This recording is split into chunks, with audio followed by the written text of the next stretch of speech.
in TV on the Daylight Breakfast Show as we bring you different interviews. And now we'll be going direct into the 2026 supplementary budget plan as we get to navigate through it and see what this plan has.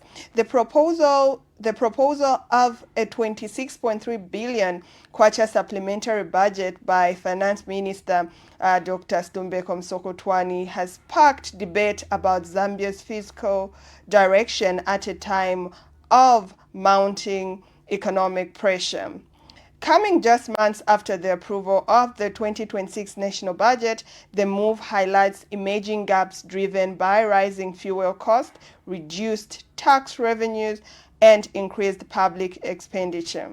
As government seeks parliamentary approval to adjust its spending, questions are being raised about sustainability and economic resilience. Today, I'm joined by Kelvin Chisanga, an economist who will give us insight on the 2026 supplementary budget plan. Welcome to the interview. Thank you so much. It was my pleasure to be here. It's indeed a pleasure to have you. Sure. Let's kickstart. What does the proposed 26.3 billion supplementary budget signal about the state of Zambia's economy? Okay, so the beginning point that it's a significant stabilizing tool to begin with, looking at what we have just laid in front of us. And also it's a physical bridge in essence as well. There are many issues that it is coming to cure.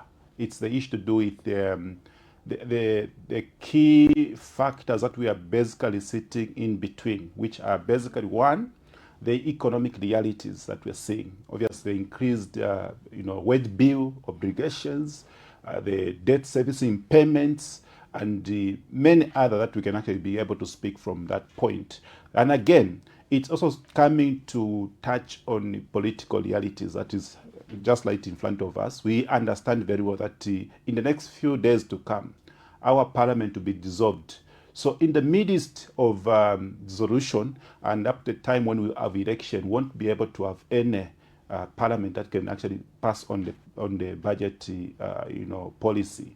So meaning we should be able to put things right in shape before we could face a challenge of any kind.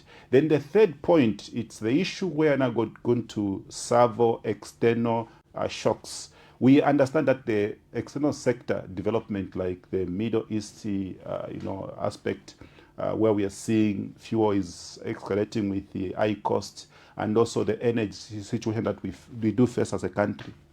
So that is basically coming to forge in that direction. So what we are basically speaking is a situation where it's coming as a fiscal bridge to help us cross over, so that we should be able to sustain and maintain the macroeconomic gains that we are still holding. So we don't need to lose the grip that we have. All right, that's quite insightful. Yeah. But looking at it from another angle, isn't this a result of poor planning? It takes both, because you see, having explained the positive state of the condition, we're also talking of it coming to have an implication. But again, it's important to state that a budget spending pattern or quality depends also on the productivity to be able to cultivate. So if it's coming to hold the macroeconomic gains that we have to sustain that momentum, then at the end of it, we trigger productivity scale of a positive nature. Then that will be able to be a good formula.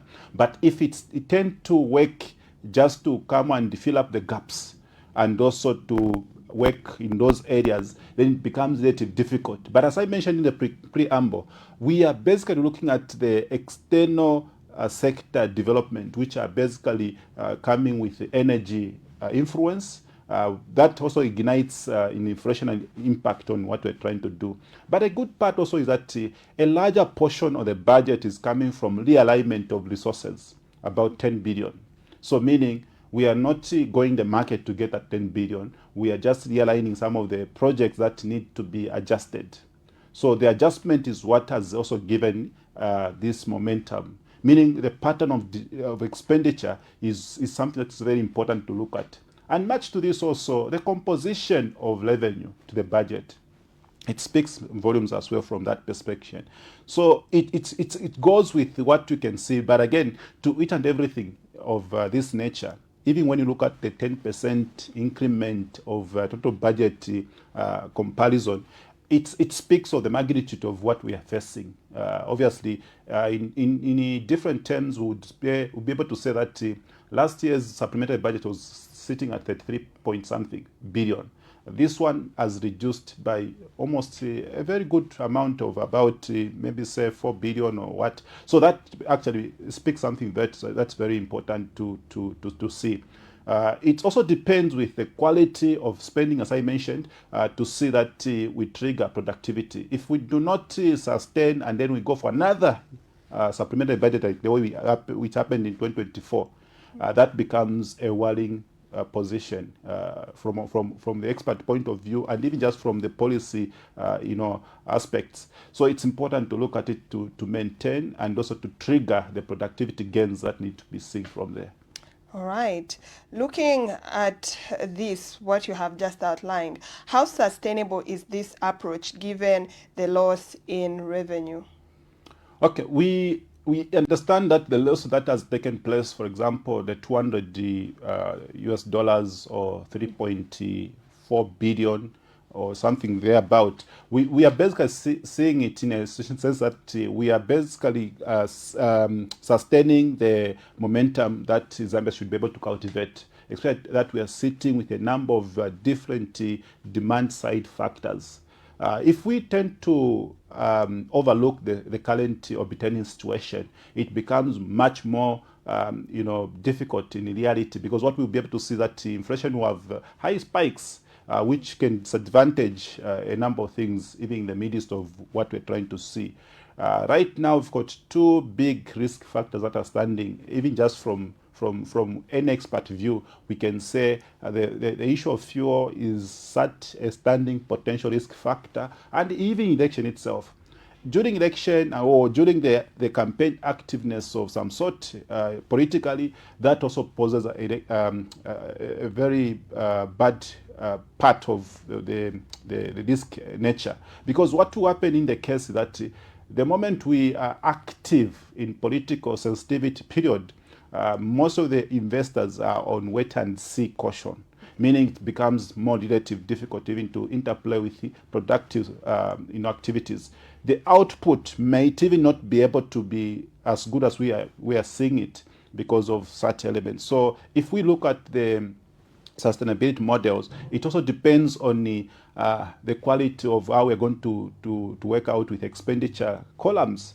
Obviously, the composition of expenditure also tells to say that we need to drive into energy infrastructure, we need to drive into greater productivity, industrial support, and many others. So if we look at all these matrices, I think we should be able to start speaking of some relatively good output from there, because obviously in the medium term it's a strain on the budget, because we are running obviously a deficit in the sense that we are contracting domestically about 7.5 billion, which actually can also have a ripple effect on the market out there when it comes to private sector interplay.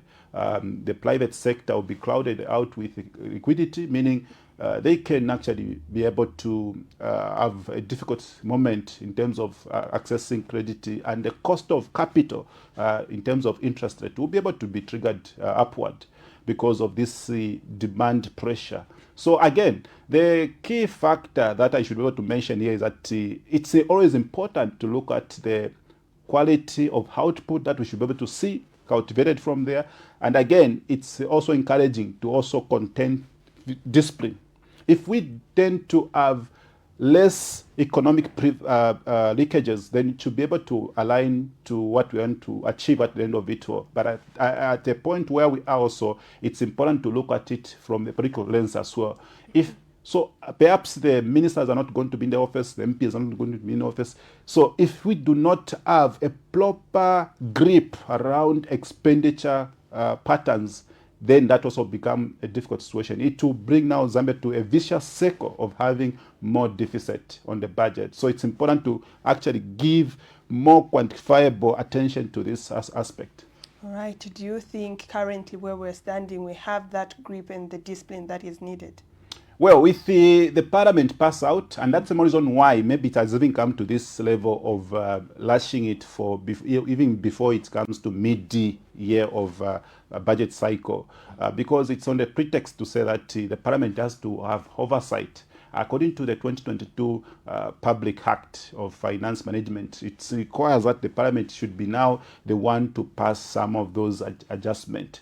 If it happened that we had to do it where after parliament is dissolved, well, it could have worked out, but it has an implication on the same, because what would have happened there is that perhaps maybe officials from the ministry and the president would have worked out some feature, but again, that brings a separage in the policy as well. And again, it also brings a situation where for the next parliament to come, it may take a bit of time after August, meaning that's the time we should have ratified some of the nitty-gritties of what we should be able to see. So in essence, what I'm trying to say is that this comes with the economic necessities which is required to be done so that we actually solve some of the emerging risk factors. And much more, the increment of wages coming to about 2.9 billion, it's something that's very important also to look at, because there has been an increment of 700, which is now aggregating to that amount. So it's also for operational purposes as well.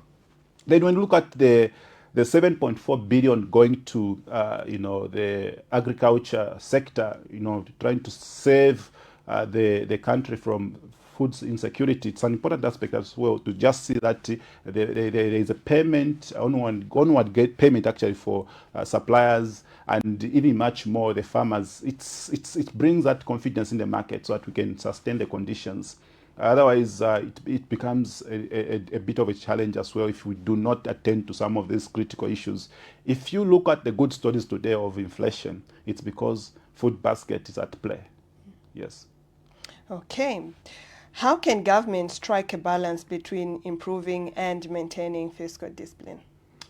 It's an important aspect to basically put things right in shape, especially when it comes to the way we are trying to work on the macroeconomic levels, as far as fiscal policies are concerned.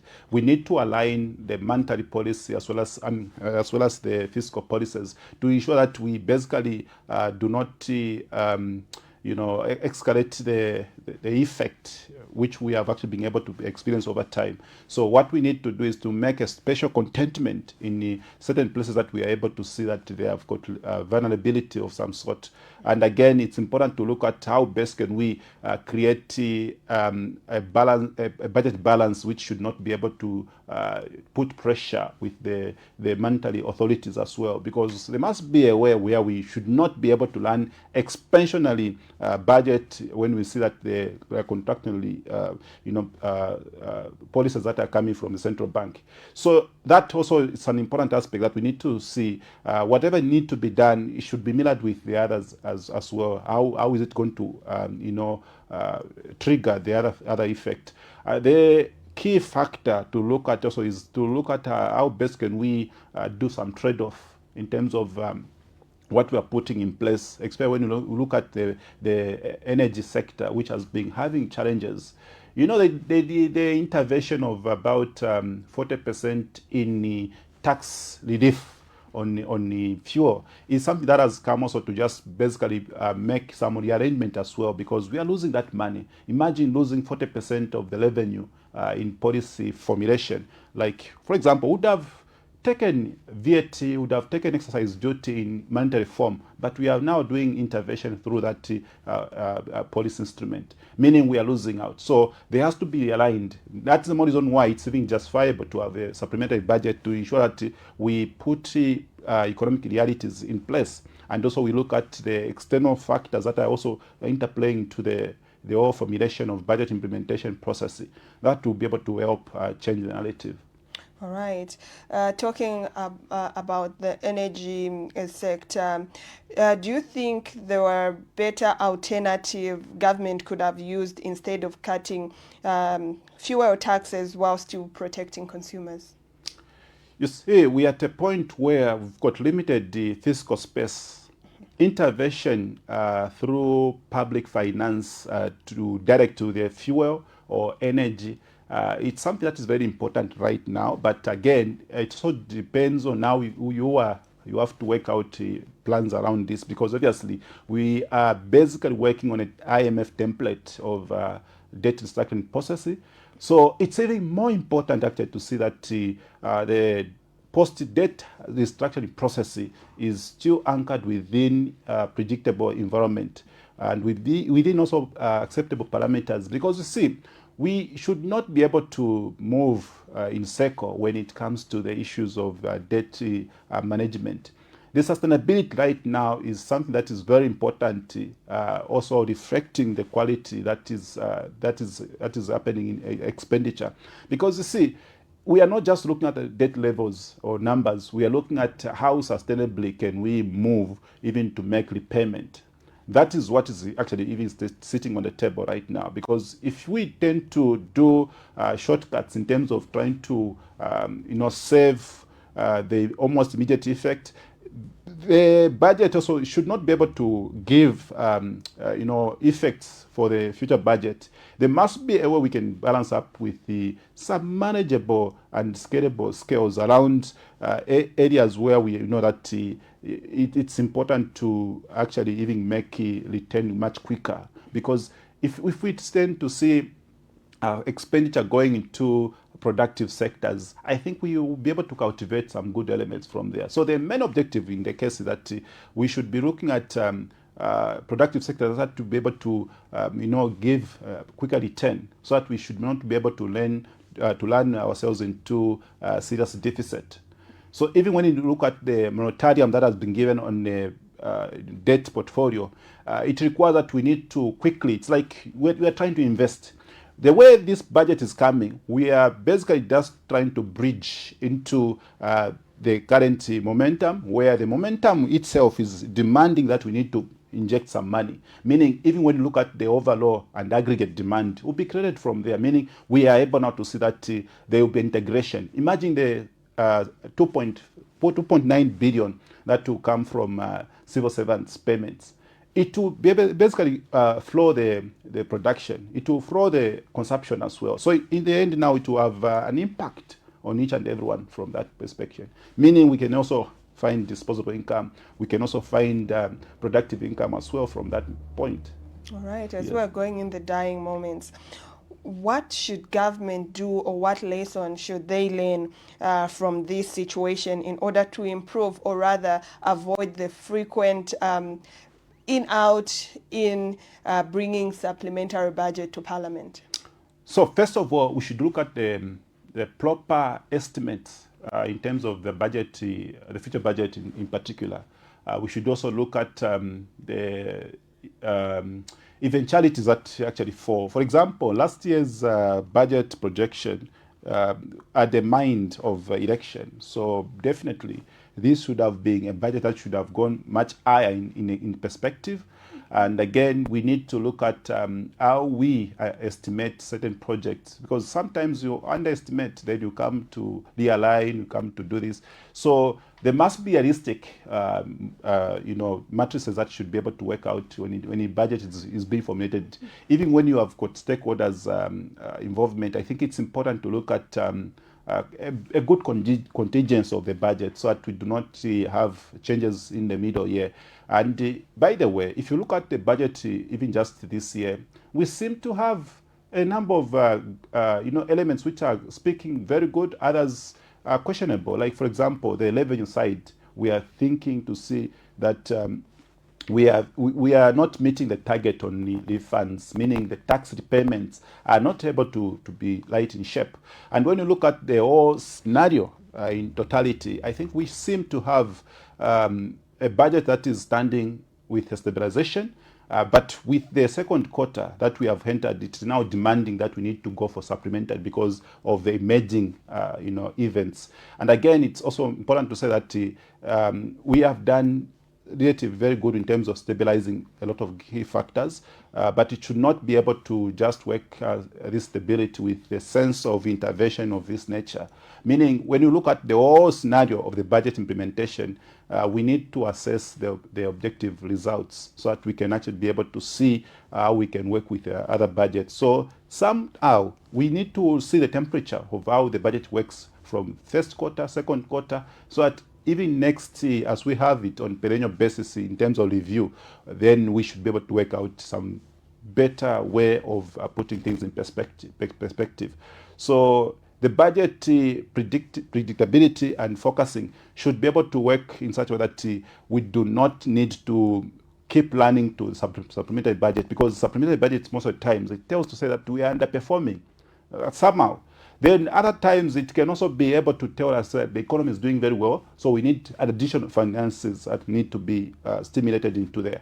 So we need to see that supplementary budget comes in as a way of triggering short-term demand stimulus, not what we see to come and cushion the shortfalls or issues that we are facing as challenging or filling up the gaps. It should not be able to come to that. It should come to trigger more productive output. All right. Under a minute, I want you to conclude and give your closing remarks to the viewers. Well, I would say the supplementary budget is in order according to the Public Finance Act, and also it's important to look at it in a two-way things. As I mentioned, it's either supplementary coming to trigger more production or maybe filling up the gaps. So it's also important to see that the budget should be able to correlate with the tax that we pay. If we are basically not compliant, then it will show in the budget. So it's a two-way thing as well, because again, we cannot speak of failure at macro level or fiscal budget balance. It's also supposed to speak with our behavior toward the business. How are we responding to the tax measures or tax compliance aspect? So it's correlated from there. So Zambia, it's about time we know that we are the only one now have to service government affairs. When we need that road which need to be worked on, it's me, first of all, to look into what I've been doing in terms of paying tax. Then even when the roads have been made perfectly, meaning I'm reducing wear and tear on my vehicle, I'm also containing disposable income by not taking that money to repairs and all that. So it means it goes round. So we need to make sure that we are tax compliant. That's the bottom line. And again, it's also an appeal to ZRI when they are taking activities of enforcement. There must be a friendly way, not where they just come to pick up things, and there must be a friendly talks. There must be that healthy discussion so that we see how we basically create this country for good. Then it's important also to say that we need to be enterprising for us to change the narrative, because the moment we depend on import-driven factors like importing things and triggering service levels, it will not be able to help us. We need to go into productive sense of activities so that we can actually export, so that we are basically going to make things better from there. And that is what we should be able to look at. So it's important to say like that. Thank you so much for coming through. It was quite insightful having you in studio. My pleasure. All right. Daylight Breakfast viewers, we come to the end of the Daylight Breakfast show. Make sure that tomorrow again at 7:30 hours, you stay tuned